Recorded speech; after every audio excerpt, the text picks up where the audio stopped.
Hello everyone, welcome back to my YouTube channel.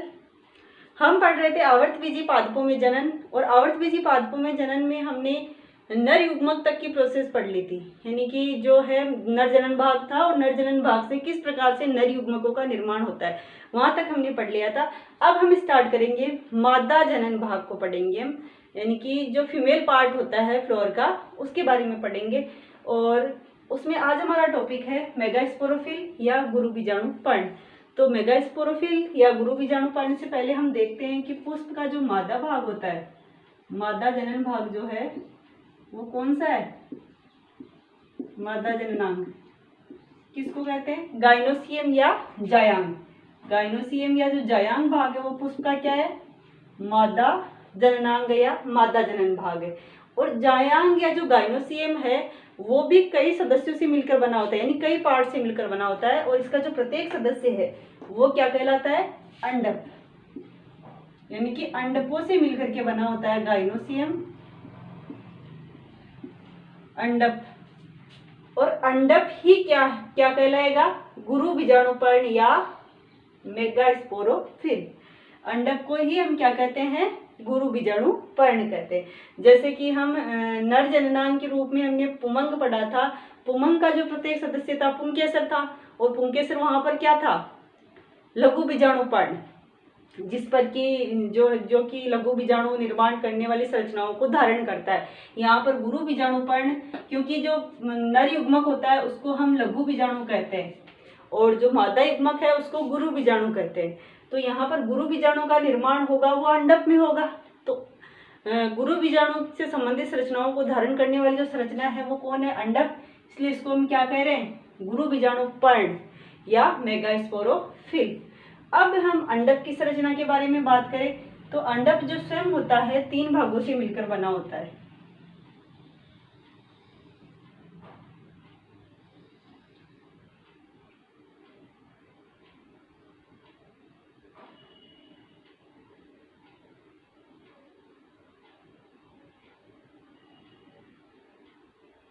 एक अंडक की जो संरचना देखिए तो इसमें 3 भाग पाए जाते हैं। सबसे ऊपर एक चौड़ा चपटा भाग होता है, इसको हम कहते हैं वर्तिकाग्र, वर्तिकाग्र। दूसरा जो पतला लंबा नलिका रूपी भाग होता है वो कहलाता है वर्तिका। और तीसरा फूला हुआ सबसे निचला जो भाग है वो कहलाएगा अंडाशय या ओवेरी। तो अंडक जो है या कार्पल्स भी कहते हैं, अंडक 3 भागों से मिलकर बना होता है। वर्तिका, स्टिग्मा, वर्तिकाग्र, स्टिग्मा, वर्तिका, स्टाइल, और ओवेरी या अंडाशय। वर्तिकाग्र जो है ऊपर का चौड़ा चपटा भाग है, ये पोलन ग्रेन को यानी पराग कणों को अपनी सतह पर धारण करता है, और पराग कणों का जो अंकुरण है वो इसी पर होता है, यानी कि परागण की जो क्रिया है वो वर्तिकाग्र पे संपन्न होती है, परागण में सहायक होता है। उसके अलावा दूसरा जो भाग है नलिका रूपी पतला भाग, जब यहाँ पर परागण की क्रिया होती है तो उस दौरान परागण के बाद में पराग कण से पराग नलिका का निर्माण होता है, और वो पराग नलिका इसी वर्तिका से होते हुए अंडाशय में पहुंचती है। तो जो वर्तिका है, नलिका रूपी जो भाग है, वो क्या करती है? पराग नलिका को मार्ग प्रदान करने का कार्य करती है। और उसके बाद में सबसे आंतरिक जो भाग होता है, सबसे निचला चौड़ा भाग, वो कहलाता है अंडाशय। अंडाशय में जो है छोटी छोटी संरचनाएं पाई जाती है जिनको हम कहते हैं बीजांड। और बीजांड यहाँ पर जो है गुरु बीजाणुधानी का कार्य करते हैं, मेगास्पोरेंजियम का कार्य करते हैं। जिस प्रकार से कि पुंकेसर में लघु बीजाणुधानी थी, उसी प्रकार से यहाँ पर बीजांड जो है ओव्यूल पाए जाएंगे। कहाँ पर? अंडाशय में। और वो क्या कहलाएंगे? गुरु बीजाणुधानी। तो ये इसकी संरचना थी एक अंडक की। अब जो अंडक होते हैं ये एक अंडाशय में ये जो अंडक होते हैं एक जायांग में अंडक एक भी हो सकते हैं या एक से अधिक भी हो सकते हैं। और यदि ये एक से ज्यादा अंडक होते हैं तो ऐसे अंडाशय 2 प्रकार के होते हैं। एक तो होते हैं संयुक्ता अंडपीय अंडाशय, संयुक्ता अंडपीय अंडाशय, और दूसरे होते हैं वियुक्ता अंडपीय अंडाशय।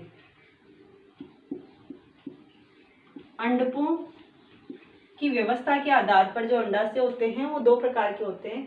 एक तो होते हैं संयुक्तांडपी और दूसरे होते हैं वियुक्तांडपी। यानी कि जिन अंडाशयों में एक से ज्यादा अंडक पाए जाते हैं और वो अंडक जब आपस में जुड़े हुए होते हैं तो कहलाते हैं संयुक्तांडपी, और जब ये पृथक पृथक रहते हैं तो ये कहलाते हैं वियुक्तांडपी। और अंडक जो होगा उसके अंडाशय में और क्या पाए जाएंगे, बीजांड पाए जाएंगे। बीजांड, ये जो संरचना में दिखाई दे रही है ये क्या है, बीजांड। इस तरह के बीजांड जो है अंडाशय में लगे हुए रहते हैं। अब जो बीजांड है ये अंडाशय से बीजांड व्रंत के द्वारा जुड़ा रहता है। एक पतला भाग जो क्या कहलाता है, बीजांड व्रंत, जिसके द्वारा ये क्या करता है, अंडाशय से जुड़ा रहता है। तो ये यहाँ तक की जो भी बात अपन ने देखी वो थी मेगास्पोरोफिल, गुरु बीजाणुपर्ण। कौन था, अंडक या स्त्रीकेसर। अंडक जो है वो 3 भागों से मिलकर बना होता है, वर्तिकाग्र, वर्तिका और अंडाशय। वर्तिकाग्र सबसे ऊपरी चौड़ा भाग जो परागण में सहायक होता है, यानी परागकण आकर के इस पे गिरते हैं। उसके बाद में वर्तिका, पतला लंबा नलिका रूपी भाग जो पराग नलिका को मार्ग प्रदान करता है। और सबसे निचला भाग जो होता है, चौड़ा भाग, अंडाशय।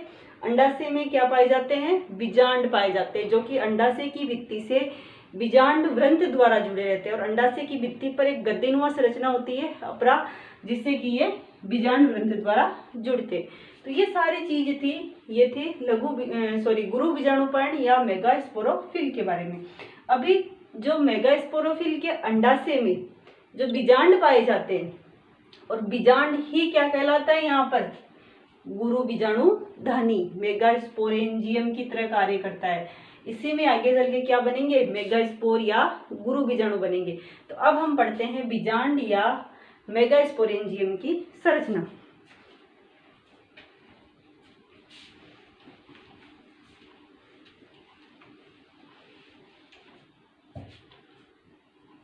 अगला टॉपिक अपना क्या है, बीजांड, या इसको हम क्या कहते हैं, ओव्यूल, या इसी को हम कहते हैं मेगा स्पोरेंजियम, यानी गुरु बीजाणुधानी।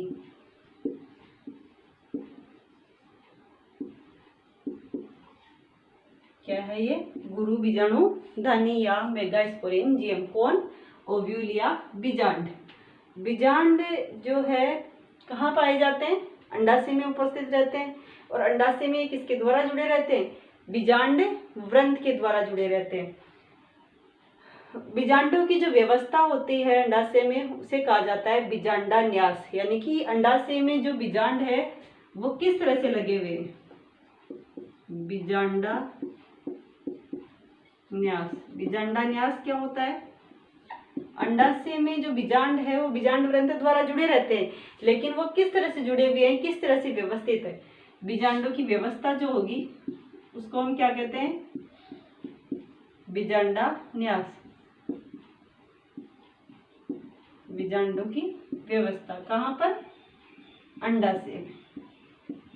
अंडाशय में बीजांडों की जो व्यवस्था है, यानी कि अंडाशय में वो किस तरह से व्यवस्थित है, उसको हम क्या कहते हैं, बीजांडान्यास। उसके बाद में जो है अपना जो सबसे पहले अपन बात करें बीजांड व्रंत। तो बीजांड व्रंत क्या है, बीजांड व्रंत क्या होगा, बीजांड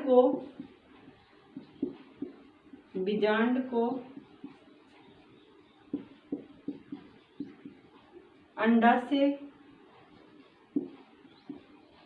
के अपरा से जोड़ने वाली संरचना।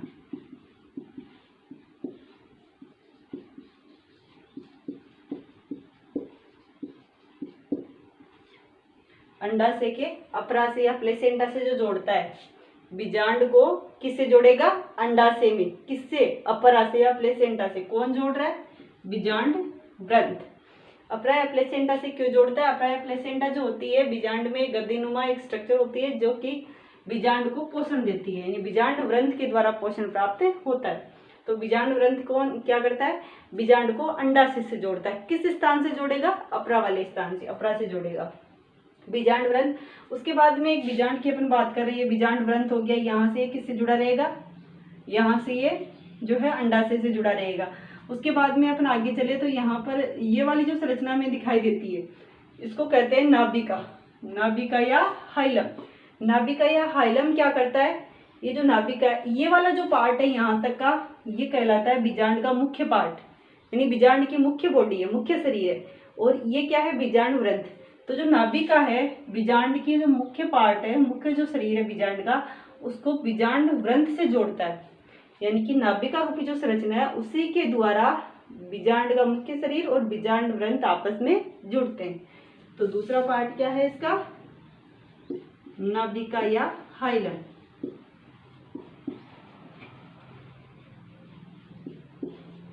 नाभिका या हाइलम क्या है, बीजांड व्रंथ को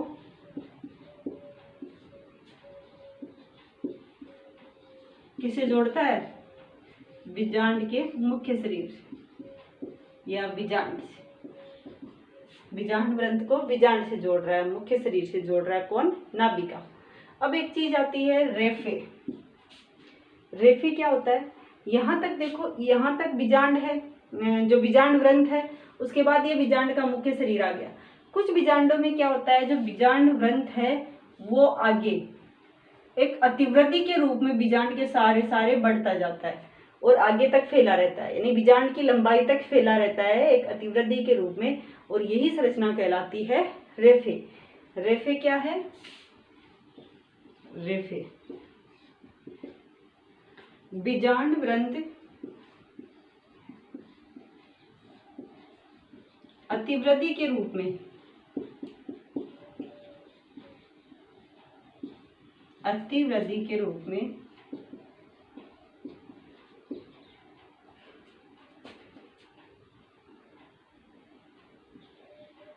उभरी हुई, अतिवृद्धि के रूप में नाभिका के ऊपर, नाभिका के ऊपर उभरी हुई संरचना के रूप में पाया जाता है,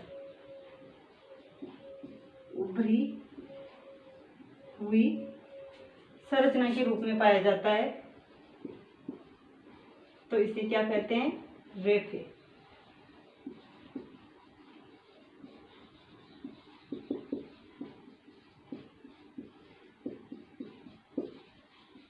कुछ बीजांड में क्या होता है, जो बीजांड ग्रंथ होता है ये नाभिका से ऊपर और ऊपरी भाग में एक उभरी हुई संरचना के रूप में पाया जाता है। तो इसको हम क्या कहते हैं, रेफे कहते हैं। तो ये थे बीजांड के कुछ भाग, जैसे बीजांड व्रंथ जो बीजांड को अंडाशय से जोड़ता है, नाभिका जो बीजांड के मुख्य शरीर को बीजांड व्रंथ से जोड़ती है, और रेफे जब बीजांड व्रंथ एक उभरी हुई संरचना के रूप में पाया जाता है तो उसे हम क्या कह देते हैं, रेफे। आगे के भागों की हम बात करें,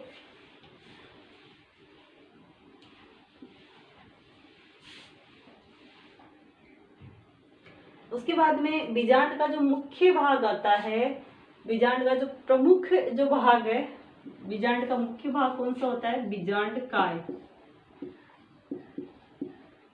बीजांड काय,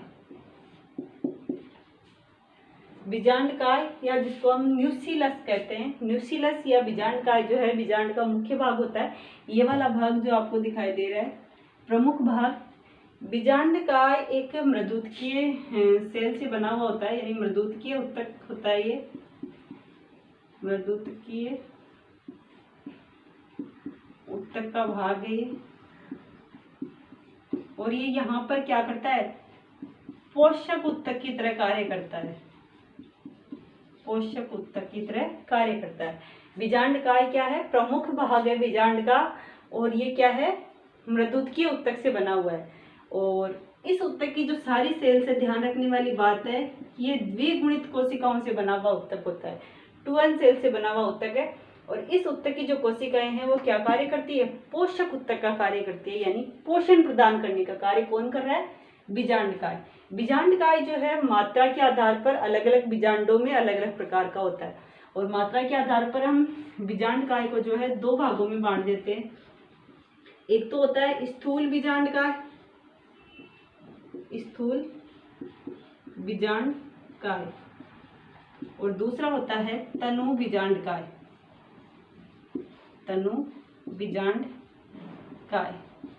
स्थूल बीजांड काय किसे कहेंगे, कुछ बीजांडों में क्या होता है, बीजांड का जो होता है न्यूक्लियस जो होता है वो अधिक मात्रा में पाया जाता है। जब ये अधिक मात्रा में हो तो इसको हम क्या कहते हैं, स्थूल बीजांड का अधिक मात्रा में उपस्थित हो, अधिक मात्रा में उपस्थित होता है तो उसे हम क्या कहते हैं, स्थूल बीजांडकाय।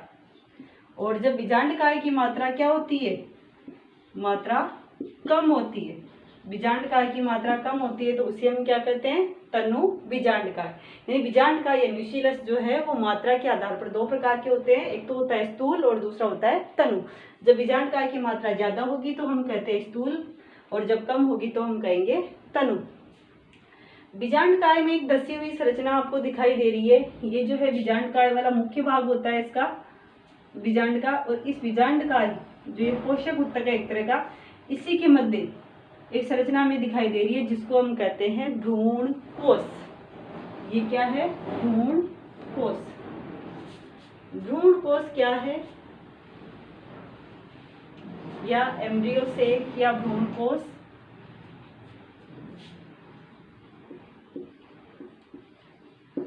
भ्रूण कोश जो है अत्यंत ही इम्पोर्टेंट संरचना होती है बीजांड की। इसको मादा युग्मकोद्भिद भी कहा जाता है। भ्रूण कोश को क्या कहते हैं, मादा युग्मकोद्भिद, यानी फीमेल गेमेटोफाइट। याद रखना इम्पोर्टेंट है, भ्रूण कोश क्या है, मादा युग्मकोद्भिद या फीमेल गेमेटोफाइट भी है। अब भ्रूण कोश की संरचना की अगर अपन बात करें तो भ्रूण कोश एक 7 कोशिकीय, भ्रूण कोश जो है वो क्या होता है, 7 कोशिकीय व 8 केंद्रकीय संरचना है। क्या है, 7 कोशिकीय और 8 केंद्रकीय संरचना है।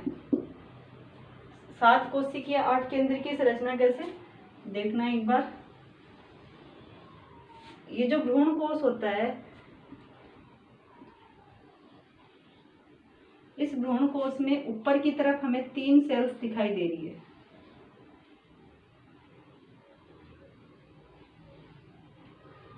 ऊपर वाले इन 3 कोशिकाओं के समूह को कहा जाता है प्रतिमुखी कोशिकाएं या एंटीपोडल सेल्स। जो 3 कोशिकाएं ऊपर की तरफ दिखाई दे रही है ये क्या कहलाती है, प्रतिमुखी कोशिकाएं या एंटीपोडल सेल।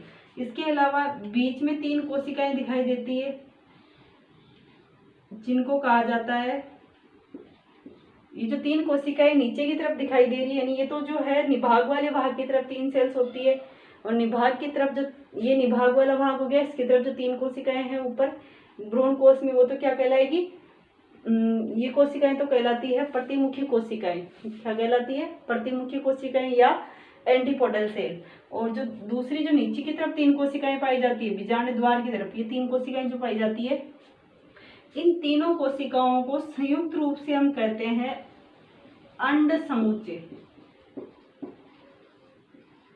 अंड समुच्चय या अंड उपकरण, एग एपरेंटस।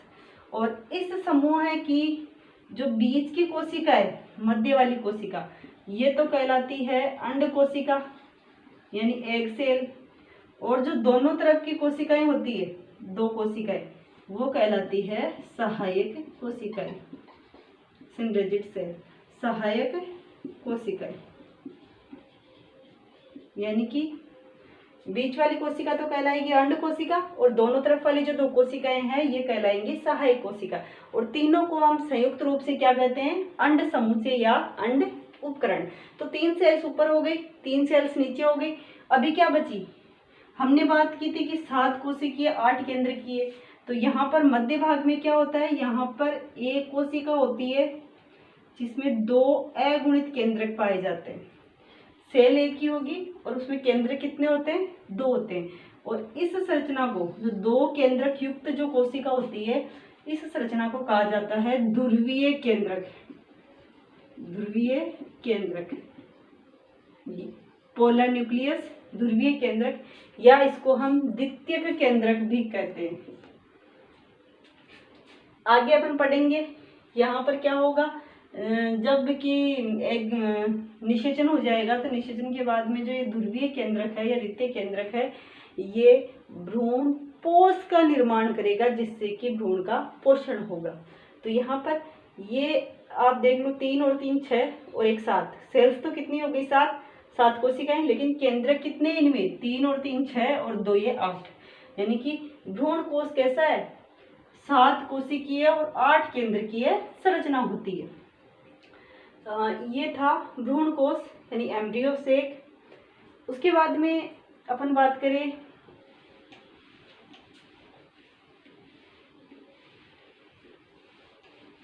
बीजांड के कुछ भागों की। सबसे ऊपर की तरफ आपको एक भाग दिखाई दे रहा है निभाग। निभाग से पहले अपन कुछ देख लेते हैं।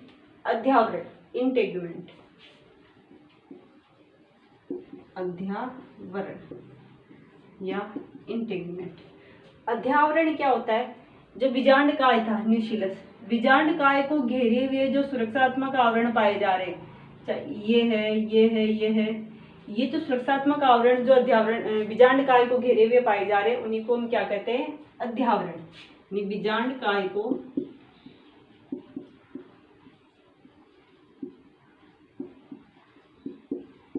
घेरे हुए, बीजांड काय को घेरे हुए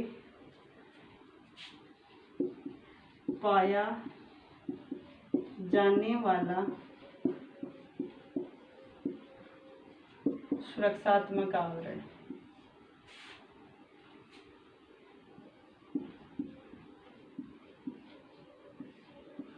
सुरक्षात्मक आवरण क्या कहलाता है? अध्यावरण या इंटेगुमेंट। ये जो सुरक्षात्मक आवरण जो कि न्यूक्लियस को या बीजांड काय को घेरे हुए पाया जा रहा है, ये जनरली जो है बीजांडों में समान नहीं होते। किसी में एक ही पाया जाता है अध्यावरण, किसी में 2 होते हैं, किसी में नहीं भी होते। तो अध्यावरण की संख्या के आधार पर जो बीजांड होते हैं वो कैसे कैसे होते हैं? एक अध्यावरणी यानी जिसमें अध्यावरण कैसा होता है? एक होता है। एक अध्यावरणी बीजांड। और जो एडवांस्ड जो आवर्तबीजी होते हैं उनमें अध्यावरण एक ही पाया जाता है। इसके अलावा द्विअध्यावरणी,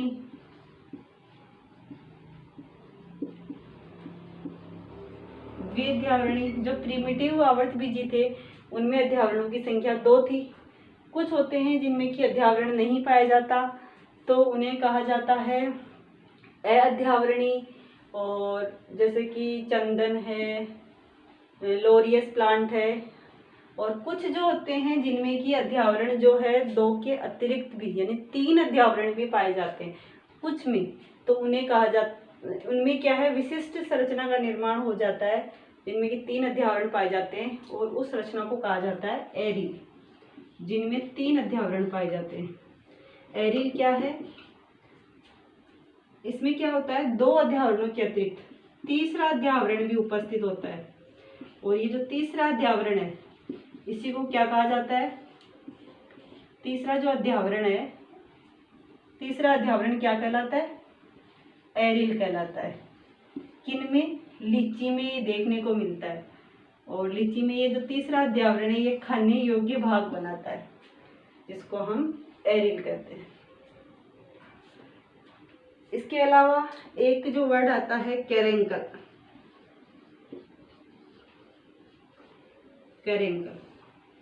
आरंडी में एक उभारनुमा संरचना उत्पन्न होती है अध्यावरण पर जिसको कहते हैं कैरेंकल। यानी कैरेंकल किस में बनता है? आरंडी में।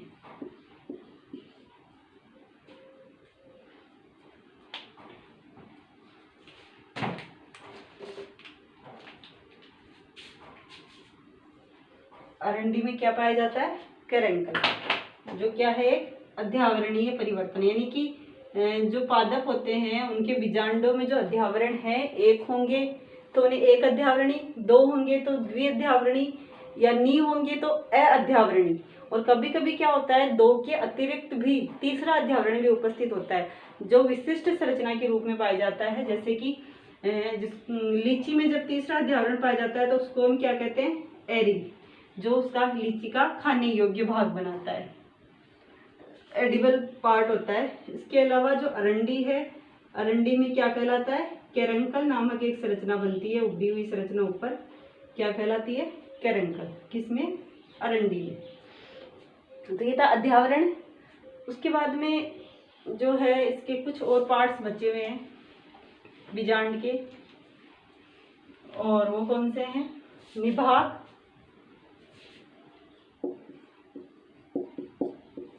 या चेलेजा। जो बीजांड है, बीजांड का जो आधारी भाग, उभरा हुआ भाग होता है, वो क्या कहलाता है, निभाग कहलाता है। आधारी उभरा हुआ भाग, आधारी उभरा हुआ भाग क्या कहलाएगा, निभाग कहलाएगा। और जो निभाग या जो चेलेजा है, ये वाला भाग, ये बीजांड काय यानी कि न्यूक्लियस प्लस अध्यावरण से संयुक्त होकर बनता है। न्यूक्लियस और अध्यावरण का संयुक्त पार्ट होता है, यानी इस पार्ट में न्यूक्लियस और अध्यावरण दोनों रहते हैं। यानी बीजांड काय और अध्यावरण का संयुक्त भाग जो है वो क्या होता है, चेलेजा या निभाग। और अध्यावरण की जो उत्पत्ति है, इसकी अध्यावरण की जो उत्पत्ति है वो भी किसके द्वारा होती है, निभाग के द्वारा ही होती है। यानी अध्यावरण का जो निर्माण है वो भी किसी से होता है, निभाग या चेलेजा से। और इसका एक भाग है बीजांड का, बीजांड द्वार। बीजांड द्वार, बीजांड द्वार क्या है, आप देख रहे हैं कि जो बीजांड है उस बीजांड पर अध्यावरण पाया जा रहा है अधिकांश भाग पर, लेकिन एक भाग ऐसा है, एक पार्ट ऐसा है जहां पर अध्यावरण उपस्थित नहीं है।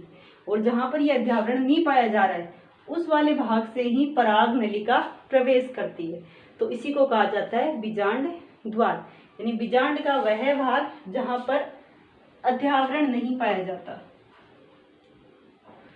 बीजांड का वह भाग जहां क्या नहीं पाया जाता, अध्यावरण अनुपस्थित होता है या अध्यावरण नहीं पाया जाता, वो क्या कहलाता है, बीजांड द्वार। जहां अध्यावरण नहीं पाया जाता उसको हम क्या कहते हैं, बीजांड द्वार, ये वाला पार्ट। और बीजांड द्वार से ही, इसी भाग से क्या होता है, इसी भाग से पराग नलिका का बीजांड में प्रवेश होता है। इसी भाग से पराग नलिका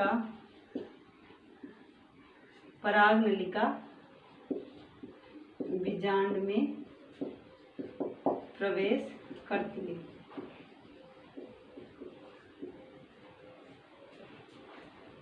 इसके अलावा एक और छोटी सी टर्म है और वो है बीजांड काय चोंच। बीजांड काय चोंच, न्यूसिलर बीक।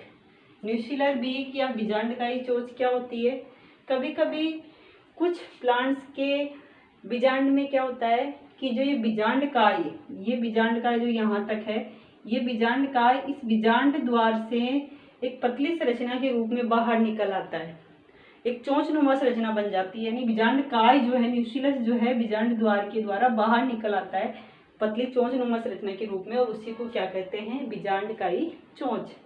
किसे कहते हैं बीजांड काय चोंच, बीजांड काय का पतली चोंचनुमा संरचना के रूप में बीजांड द्वार से बाहर निकल जाना क्या कहलाएगा, बीजांड काय चोंच। या हम यूं कह सकते हैं कि बीजांड काय जब बीजांड द्वार से पतली संरचना के रूप में बाहर निकल जाता है तो इसी संरचना को क्या कहते हैं, बीजांड काय चोंच कहते हैं। ये जो है बीजांड काय चोंच जो है यूफोर्बिएसी कुल के पादपों में पाई जाती है। तो ये थी बीजांड की संरचना। ये जो बीजांड जो होते हैं प्लांट्स में, ये भी कई प्रकार के होते हैं, जैसे प्रतीप, रिजु, तो उन सबको हम पढ़ेंगे।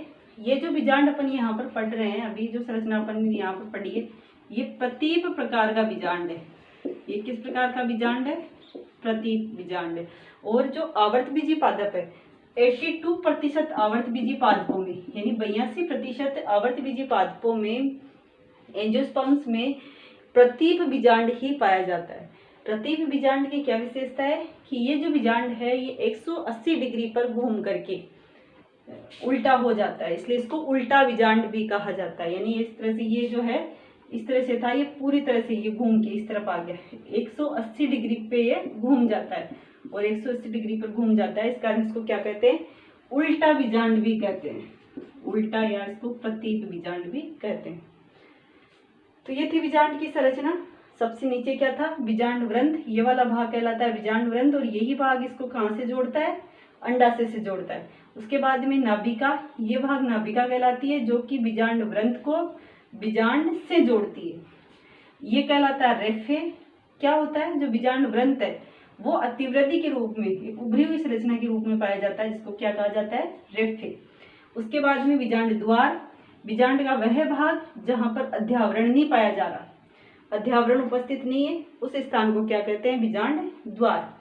ये जो भाग हमें दिखाई दे रहा है सबसे इंपॉर्टेंट भाग जो होता है ये कहलाता है बीजांड काय।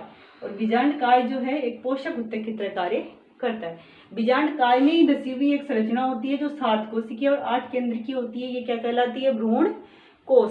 यानी इसमें 7 कोशिकाएं होती है और 8 केंद्रक होते हैं। 7 कोशिकाओं में 3 ऊपर होती है जो प्रतिमुखी कहलाती है, 3 नीचे होती है जिनको अंड समुच्चय कहते हैं, जिसमें बीच वाली अंड कोशिका और दोनों तरफ वाली सहायक कोशिकाएं कहलाते हैं।